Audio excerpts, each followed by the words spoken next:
ગત સપ્તાહે જ પાદરાથી કચ્છ આશાપુરા માતાના મંદિરે નવી બસ શરૂ કરવામાં આવી હતી। તે સમયે ઘણા બધા ભક્તોની માંગ હતી કે પાદરાથી ડાકોર ફાગવેલ પણ બસ શરૂ કરવામાં આવે અને ત્યાં જનારા ભક્તોની સંખ્યા ખૂબ જ મોટી છે। તો આ તમામ ભક્તોની માંગણીને ધ્યાનમાં રાખીને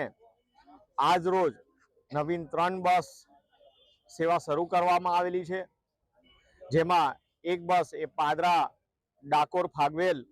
શરૂ કરવામાં આવેલી છે, જેથી કરીને તમામ ભક્તો એ ડાકોર ફાગવેલ દર્શન માટે જઈ શકશે। અને એ સાથે જ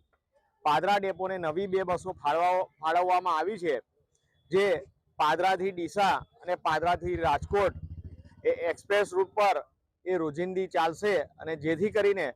પાદરા તાલુકાની જનતાને અવર જવર માટે તેમજ વિવિધ સ્થળોએ પોતાના ભક્તિના સ્થળે જવા માટે પણ ખૂબ જ સહુલિયત ઊભી થશે, જે આજે 3 બસોનું લોકાર્પણ કરવામાં આવ્યું છે।